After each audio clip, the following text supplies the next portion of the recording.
Congolaises, Congolais, chers compatriotes, il y a 6 ans, je prenais congé de mes responsabilités en tant que président de la République, chef de l'État. Et fait inédit dans notre pays, en près de 60 ans d'indépendance. J'ai passé pacifiquement la main à un nouveau chef d'État. Depuis lors, je m'étais imposé un strict devoir de réserve, y compris quand j'ai fait l'objet, directement ou par mes proches interposés, de provocations, de déni de droit, d'humiliation, d'imputations dommageables et d'autres multiples atteintes à ma dignité. D'abord, parce que je suis convaincu que le temps est le meilleur allié de la vérité, un antidote lent mais puissant contre le venin du mensonge et de la délation.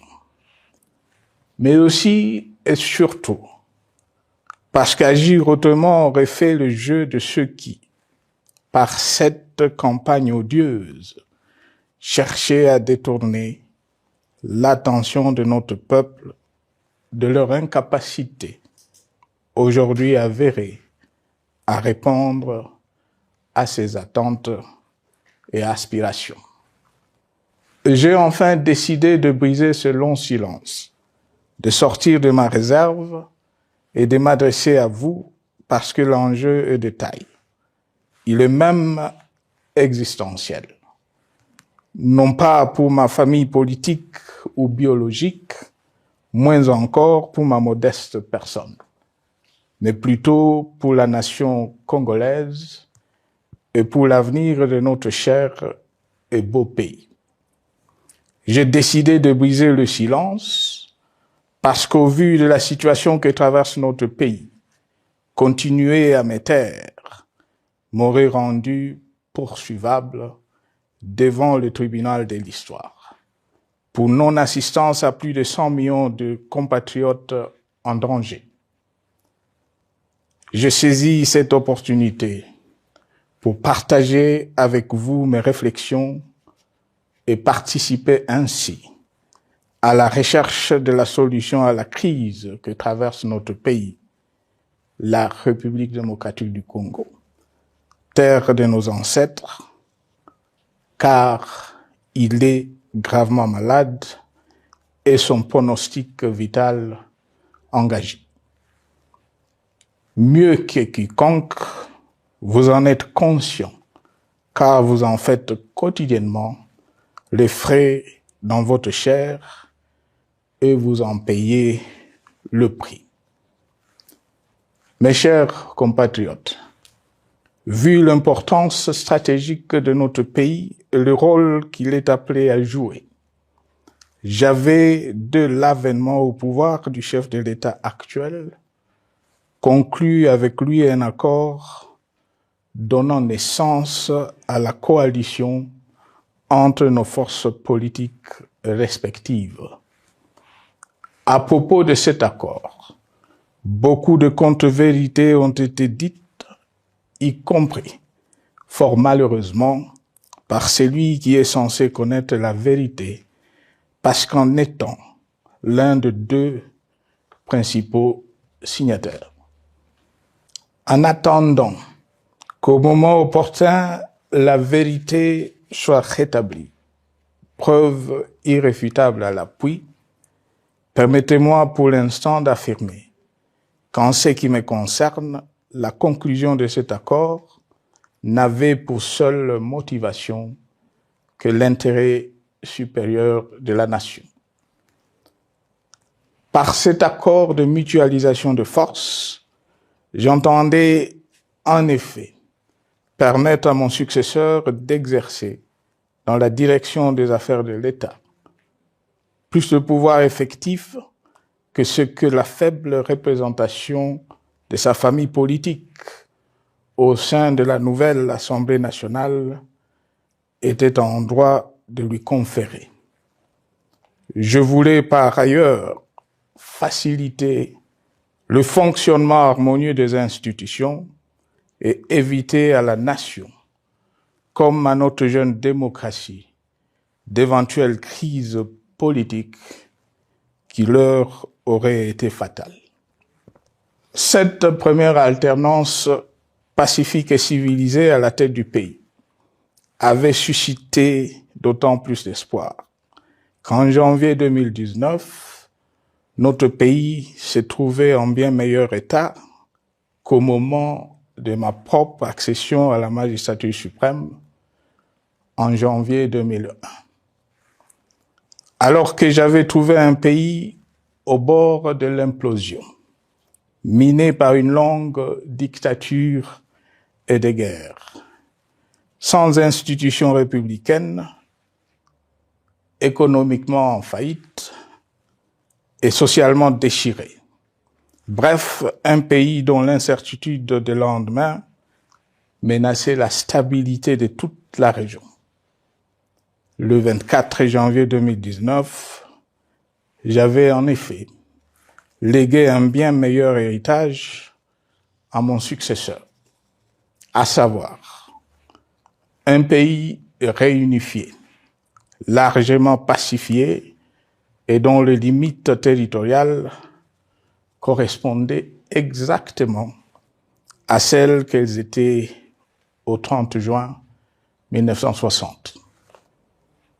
Une nation reconstituée, réconciliée et fière de sa diversité. Un État doté d'une constitution progressiste et des institutions fonctionnant harmonieusement. Une économie dynamique et résiliente et débarrassée du fardeau de la dette hérité de régimes antérieurs, du fait de multiples réformes structurelles engagées. Une armée nationale républicaine de plus en plus professionnelle et capable de relever le défi de la défense de l'intégrité du territoire national. Une démocratie en constante consolidation, avec notamment l'organisation sur fonds propres d'un troisième cycle électoral. Le cœur serré, je constate qu'à peine 6 ans après, ce bel héritage en indivision, légué à l'ensemble de notre peuple, a été complètement dilapidé par celui qui en avait reçu la garde. Que notre pays offre un spectacle de plus désolant et qu'il suscite d'autant plus de désespoir au sein de notre peuple et de pitié et de moquerie à travers le monde, que l'inconscience de ses dirigeants ne permet aucun espoir de redressement. Cette détérioration rapide de la situation générale du pays est principalement due à l'iverse du pouvoir sans limite. Le nouveau dirigeant s'illustre en effet par une série de remises en cause, reniements et violations intentionnelles de la Constitution, avec en toile de fond la volonté irrésistible de concentrer tout le pouvoir entre les mains d'un seul homme au mépris du pacte qui cimentait la cohésion de notre peuple. Le premier acte de remise en question de ce pacte républicain, véritable socle de stabilité et de cohésion nationale, a consisté à violer délibérément la Constitution et les lois pertinentes lors du premier remaniement de la Cour constitutionnelle par le président de la République. La violation de ce texte juridique, fondement de tout état de droit, pour de simples raisons de confort politique est devenue, depuis lors, une marque distinctive de la gouvernance de notre pays. Dans le même esprit, en décembre 2020, il fut organisé un coup d'État institutionnel à la suite du renversement en pleine mandature d'une majorité parlementaire, pourtant dévolue par le peuple souverain, ainsi que le gouvernement qui en était issu. S'en sont ainsi suivis la nomination illégale de membres de la Commission électorale nationale indépendante, ainsi que le simulacre des élections de décembre 2023, organisé en violation du cadre juridique et de normes internationales pertinentes, qui, par une ampleur sans précédent de la fraude, ont amplifié l'illégitimité des institutions et de leurs animateurs. Le coup de grâce a été donné par l'annonce du projet de changement de la Constitution, un projet dont la réalisation liquiderait totalement le consensus national de Sun City. Les conséquences négatives de cette gouvernance non orthodoxe sont pour le moins stupéfiantes. Le pays est ainsi devenu un espace de non-droit. La République a cessé d'être démocratique et la volonté du chef de l'État tient désormais lieu de loi suprême, supplantant la Constitution et les lois. En revanche, érigé en politique du gouvernement, le populisme et la démagogie, le mensonge et l'arrogance, la discrimination et la stigmatisation de certaines composantes de notre peuple, l'institutionnalisation du tribalisme et du népotisme,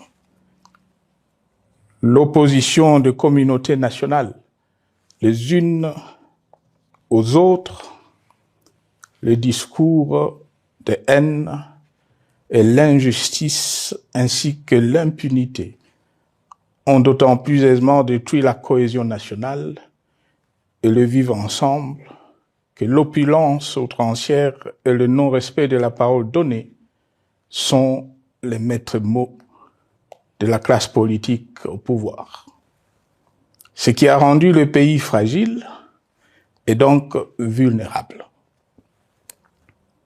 Plus grave, le repli identitaire, dangereux pour l'édification de toute nation, a refait surface, avec ses vieux démons dont l'intolérance et la division est circonstance aggravante. Cela est non seulement toléré et impuni, mais aussi et surtout véhiculé et financé par les tenants du pouvoir. Face à cette dérive, le Parlement a abdiqué de sa mission constitutionnelle de contre-pouvoir. Il a ainsi cessé d'être le temple de la démocratie, le lieu par excellence de l'expression législative et la volonté du souverain primaire, pour ne plus être qu'une chambre d'enregistrement de la volonté d'une seule personne. Quant à la justice, garante constitutionnelle des libertés publiques et du socle de valeurs, qui structure notre identité et forge notre unité, elle a complètement démissionné de ses responsabilités, se laissant ouvertement instrumentalisée à des fins politiques. Elle n'est donc plus qu'un instrument d'oppression d'une dictature qui tente désespérément de survivre à contre-courant de l'histoire, par la terreur et l'imposition de la pensée unique. Rôle peu louable, qu'elle partage avec les milices tribales, ainsi que la police et le service de renseignement, eux aussi détournés de leur noble mission de protection des citoyens et de sécurisation de l'État. Sur le plan économique, la situation est de plus inquiétante. Malgré l'augmentation des recettes publiques, essentiellement due à l'arrivée à maturité de toutes les réformes courageusement votées de 2002 à 2018, notamment le nouveau code minier, forestier, des hydrocarbures, des assurances et de la sous-traitance, et un niveau d'aide financière accrue de la part des institutions de Bretton Woods. Aucun investissement n'a été réalisé pour doter le pays d'infrastructures modernes, soutenir des réformes structurelles et stimuler la croissance. Par contre, l'inflation et la dépréciation monétaire, jadis vaincues, sont de retour. La corruption et le détournement de deniers publics ont atteint un niveau inédit. Et l'endettement public que nous avions maîtrisé de 2010 a de nouveau grimpé en flèche, dépassant la barre de 10 milliards de dollars et suscitant des inquiétudes légitimes quant à la solvabilité à moyen et long terme du pays. Les conséquences sur le plan social sont aussi dramatiques.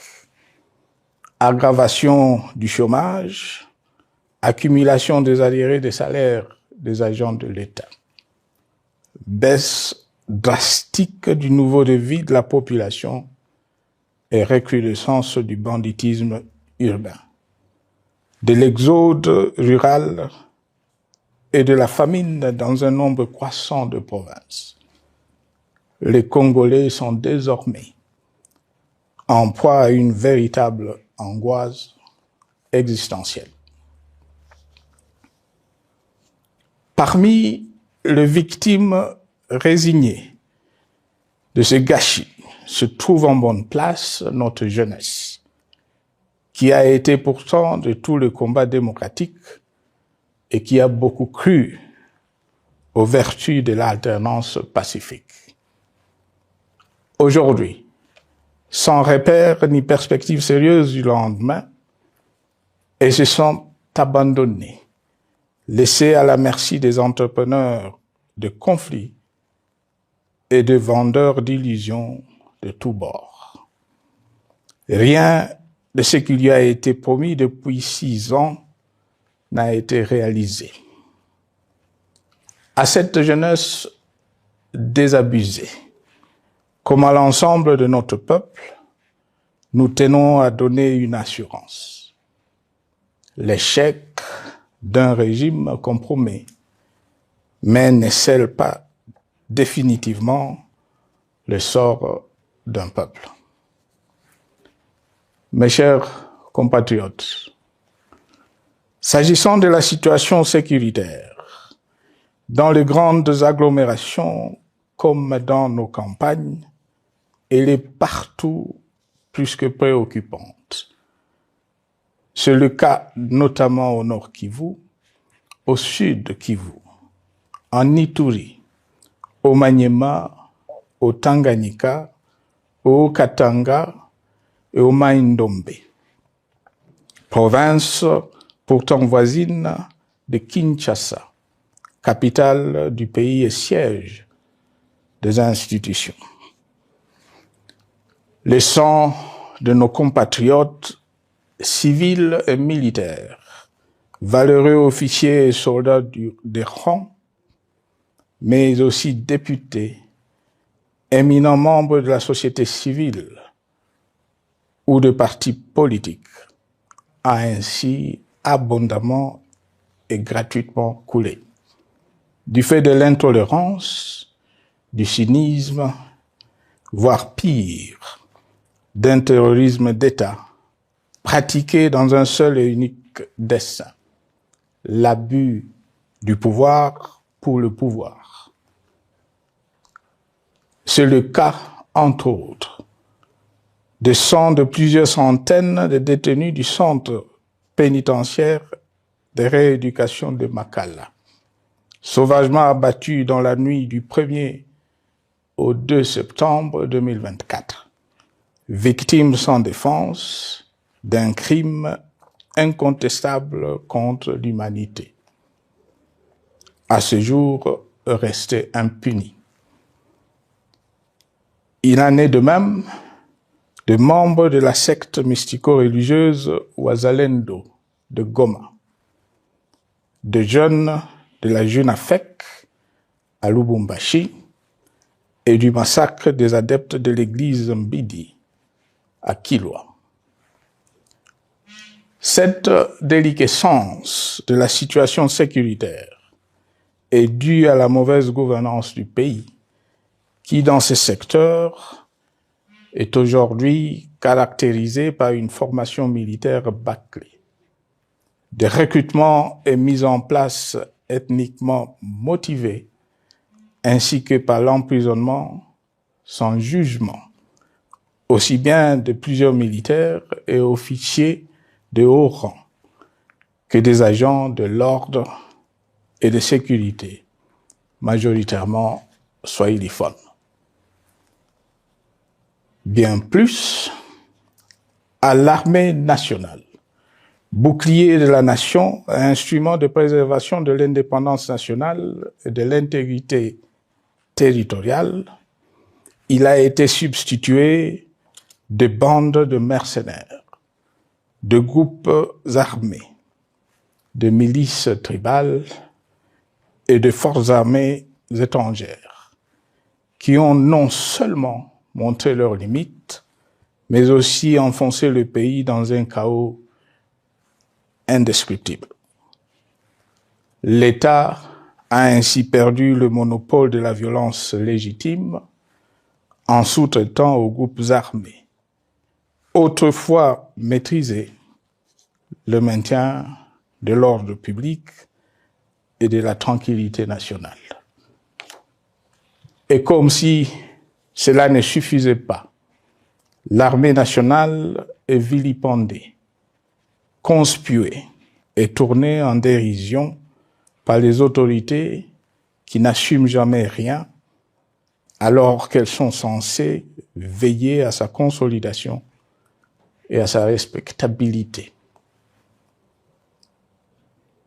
Pour les avoir formés, commandés et conduits au front, je connais nos soldats, boucs émissaires aujourd'hui de toutes les contre-performances enregistrées sur les champs de bataille. Ils ne sont pourtant pas intrinsèquement moins bons, moins nationalistes et moins loyaux. Ce qui a changé entre-temps, c'est la qualité du commandement et de leur prise en charge. Au niveau régional, le gouvernement a levé l'option désastreuse de se détourner de deux principaux instruments internationaux qui étaient à la base de l'architecture régionale de paix et de sécurité, laquelle avait permis la stabilité régionale que le président actuel avait trouvée lors de son accession au pouvoir, à savoir le pacte sur la sécurité, la stabilité et le développement dans la région de Grand Lac et l'accord cadre pour la paix, la sécurité et la coopération pour la République démocratique du Congo et la région. Plus grave encore, en faisant de forces négatives, les FDLR, ainsi que des centaines de groupes armés congolais, des supplétifs des forces armées de la République démocratique du Congo, le gouvernement a ouvert la voie à la régionalisation du conflit, avec des conséquences inévitables sur la stabilité de la région. Mes chers compatriotes, alors que sur le plan institutionnel, politique, économique et social, les fondamentaux avaient été établis et que le pays avait été placé sur la rampe de lancement, prêt à décoller. Nous voici, hélas, en un temps record, soit 6 ans, de nouveau à la case départ. Seul d'un État failli, divisé, désintégré, au bord de l'implosion, inscrit en bonne place au palmarès de pays pauvres, le plus corrompu et très endetté. En atteste tout le rapport tant du Conseil de sécurité des Nations Unies que ceux sur l'indice de développement humain et sur la pauvreté. La crise qui déchire notre pays est donc profonde et multidimensionnelle. Sa solution doit être nécessairement globale. Toute autre approche n'a donc aucune chance de conduire à une paix durable. Bien plus, le Congo est intemporel. Il n'appartient pas à tel ou tel régime politique. Ce dernier étant par définition rotatif et donc passager en démocratie. Il appartient plutôt au peuple congolais dans sa grande diversité. Ce qui est vrai du Congo l'est aussi des immenses ressources du sol et du sous-sol dont il regorge et qui sont essentielles à la croissance et au développement à l'échelle internationale. Que tous, au pays comme à travers le monde, en tiennent compte et qu'ils inscrivent leurs projets dans une perspective qui privilégie l'intérêt du Congo et des Congolais, plutôt que celui de ceux qui, à un moment ou à un autre, dirigent le pays. Cela étant, pour sauver le Congo, les griefs légitimes du peuple congolais contre le régime en place ne peuvent être éludés. Ils doivent plutôt être pris en compte. La dictature doit prendre fin et la démocratie, tout comme la bonne gouvernance économique et sociale, doivent être restaurées. Car, comme en témoigne l'histoire, il ne peut y avoir de solutions sécuritaires définitives sans solution politique sincère. Sinon, il y aura de nouvelles vagues de convulsions politiques, de troubles à la paix, d'insécurité, d'instabilité institutionnelle, de conflits armés et de guerres civiles. Perspective qu'en toute responsabilité, nous, Congolais, ne pouvons plus nous permettre. Il est dès lors vital que les multiples initiatives de recherche de la paix, Luanda, Nairobi, EAC SADC, l'Union africaine, Doha et Washington, que nous accueillons favorablement, les considérant comme autant de signes de compassion et de solidarité à notre peuple, soient conscientes de cette exigence. Qu'elles accordent aux Congolais à la fois maîtres de leur destin et premières victimes de cette crise la place centrale qui leur revient de droit, aussi bien dans le diagnostic du mal dont souffre le pays que dans la prescription du traitement dont il a besoin pour en guérir définitivement. Il convient de noter à ce sujet que le gouvernement de Kinshasa s'est enfin résolu à se mettre autour d'une même table avec l'AFC M23 depuis plusieurs semaines à Doha, même si, bizarrement, il continue à considérer comme un crime le fait que les autres Congolais se parlent entre eux. C'est le lieu pour moi de saluer la démarche des évêques de la CENCO et de l'ECC, qui a le mérite de n'exclure du débat aucun sujet, ni aucun de nos compatriotes. Sans être parfaite, cette initiative conjointe des Églises mérite le soutien et, si nécessaire, des enrichissements de la part de notre peuple. Mes chers compatriotes, une fois n'étant pas coutume, il convient de dénoncer la falsification de l'histoire par ceux dont le jeu pervers dans l'opposition naguère, comme aujourd'hui au pouvoir, a consisté et consiste encore à calomnier, à diffamer, à diaboliser et à diviser pour gagner et régner, à se défausser sur les autres pour justifier leur contre-performance, quelles qu'en soient les conséquences sur la cohésion nationale ou en termes de vies humaines injustement brisées ou perdues. Une preuve, s'il en fallait encore, vient de nous en être donnée une fois de plus.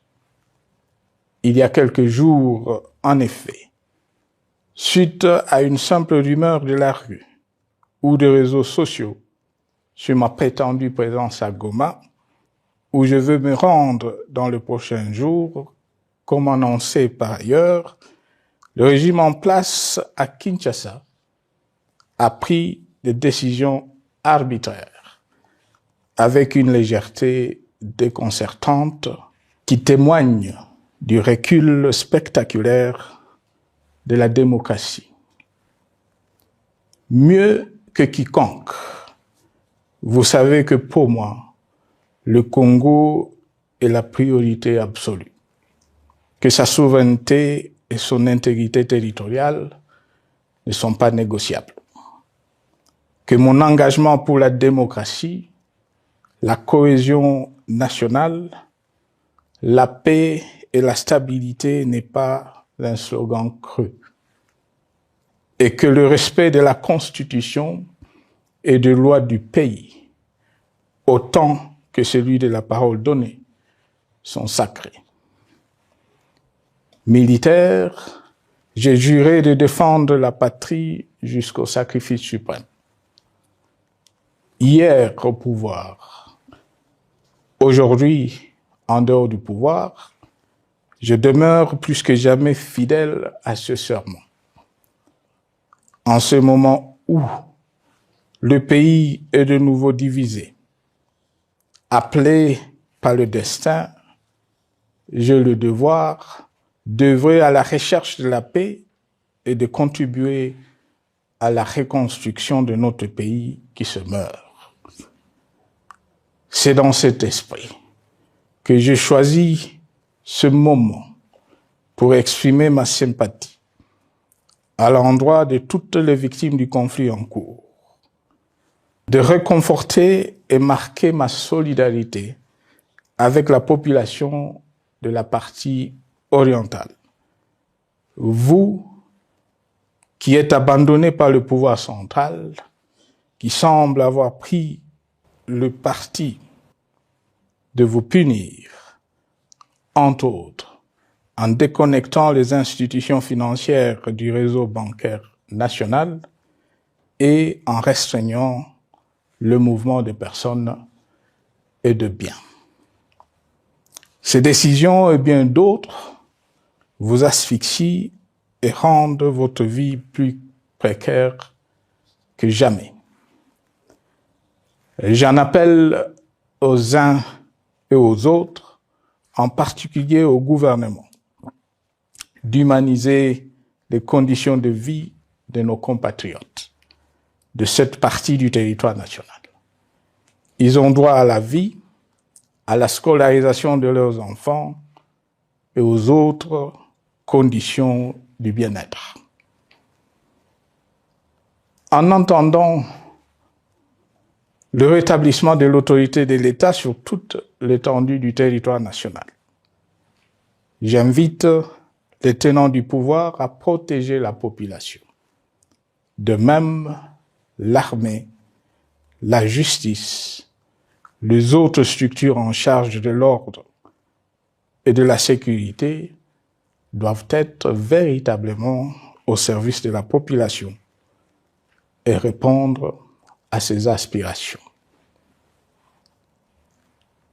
Mes chers compatriotes, de par mon expérience dans des situations similaires, le patriotisme et l'humanisme ont guidé le processus de règlement de conflits et ont porté de fruits dans le passé, aussi bien sur les champs de bataille que sur celui des négociations ou du dialogue.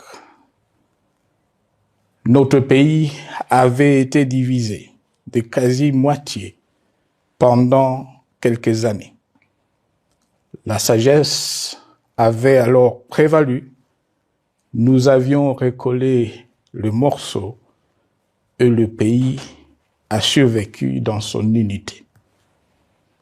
C'est ainsi qu'après quelques années de réflexion sur la crise en cours, après avoir consulté des chefs d'État et des anciens chefs d'État de la région, ainsi que des acteurs politiques et sociaux, nationaux et étrangers, j'ai fait ce jour une proposition qui engage la nation tout entière à un sursaut patriotique pour un pacte citoyen afin de tirer le pays du gouffre.